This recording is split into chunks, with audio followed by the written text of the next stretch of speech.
हमने आपको दिखाया था कि गोहाना रोड पर जो टीबी हॉस्पिटल है उसके बाहर कैसे हालात हैं और रोहतक कैसा सुंदर दिख रहा है। जी ये हम एक कटाक्ष कर रहे हैं क्योंकि रोहतक को सुंदर बनाने के दावे किए जा रहे हैं, लेकिन कूड़े के हालात इस कदर बदतर हैं। दूसरी जगह भी दिखा देते हैं। और सबसे बड़ी बात, ऐसी जगहों पर कूड़ा डाला जा रहा है, सामने आप देखें कूड़े का ये ढेर किस कदर है, किस कदर यहाँ पर कूड़ा पड़ा हुआ है। और ये कूड़ा पड़ा हुआ है रोहतक पुलिस लाइन के पास। और रोहतक पुलिस लाइन आपको सामने दिखाई दे रही होगी, ये रोहतक पुलिस लाइन है।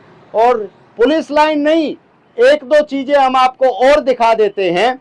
हम दूसरी साइड में चलेंगे और आपको दिखाएंगे कि और कौन कौन सी चीजें यहाँ पर हैं जिनके सामने ये कूड़ा पड़ा हुआ है। मैं अभी आपको दिखा देते हैं।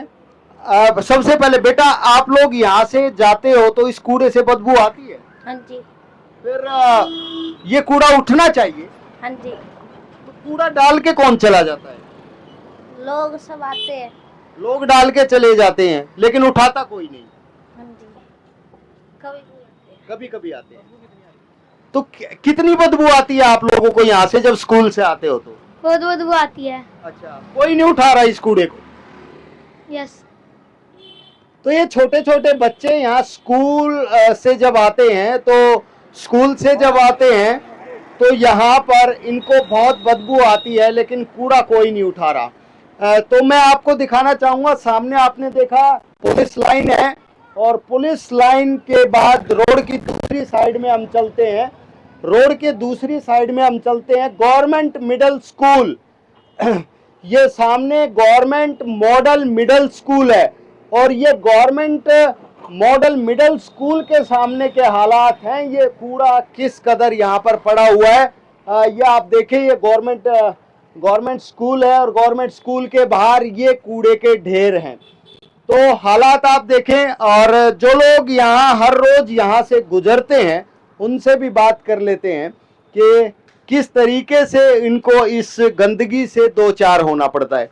आप लोग हर रोज यहाँ से गुजरते हो, ये हालात क्यों बने हुए हैं?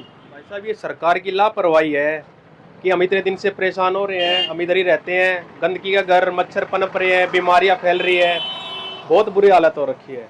लेकिन कहीं ना कहीं आप लोगों की भी कमी है, क्योंकि यहाँ आप लोग कूड़ा यहीं डाल देते हो। जी हम नहीं डालते, ये ट्रैक्टर वाले जो सफाई कर्मचारी है पूरे पलट के जाते हैं इधर। अच्छा। हाँ, हम नहीं डालते ये कूड़ा। ये जो लेके जाते हैं, पता है सरकार से कुछ बहस होगी, कुछ भी इनकी डिमांड होगी, उसका खामियाजा ना है पब्लिक को भुगतना पड़ रहा है और पब्लिक परेशान हो, इसलिए इधर डाल देते हैं कूड़ा। यहाँ तो सामने सरकारी स्कूल है, उधर बाल भवन है जहाँ बच्चे आते हैं, तो उन लोगों के लिए तो बहुत परेशानी होगी। बहुत परेशानी है सर, बच्चे बीमार हो रहे हैं आजकल, बुखार, और कुछ बारिश का मौसम है, कूड़ा सड़ जाता है, ये हैजा, टाइफाइड, ऐसी बीमारियां फैल रही है। तो आप लोग बोलते नहीं किसी को? हम सरकार को बोलते हैं जी, एप्लीकेशन दे दी है नगर निगम में, कोई सुनवाई नहीं हो रही है, नहीं कोई कूड़ा उठाने वाला आता है। नरेश जी, आप लोग भी हर रोज यहाँ से गुजरते हैं, ये हालात क्यों बने हुए हैं? मुझे ये लगता है कि ये जनता के प्रति एक बहुत ही चिंताजनक विषय है कि यहाँ सार्वजनिक स्थल हैं, यहाँ पे ये रेडियो स्टेशन है, बाल भवन है, यहाँ पे स्कूल का है, मेन रास्ता है, पुलिस लाइन भी है, और इसमें देखो ये ढेर के ढेर पड़े हैं गंदगी के। निश्चित तौर पे यहाँ मतलब आम जनमानस का बीमार होना लाजमी है। मैं तो ये सोचता हूँ कि मतलब इसके ऊपर ये जो दृष्टिकोण है जनता के प्रति, ये नगर निगम का भी और प्रशासन का भी, ये पॉजिटिव होना चाहिए और उनको आके देखना चाहिए कि ये जो लोग हैं ये किस तरीके से इस बीमारी का जो ढेर बना हुआ है, और जो ये लंबा लंबा मतलब ना पूरा आपको ये देखोगे, ये कहते हैं कि स्वच्छ रोहतक, ये जो दावे हैं ये धाराशाही हो जाते हैं। अभी यहाँ से छोटे छोटे बच्चे जा रहे थे, हमने उनसे पूछा, बोले अंकल बदबू बहुत आ रही है और अब आप खड़े नहीं हो सकते 5 मिनट यहाँ पे। और वो छोटे छोटे जो बच्चे हैं और भी मलाने जाने वाले राहगीर हैं, उनके लिए यहाँ से निकलना दुभर हो रहा है।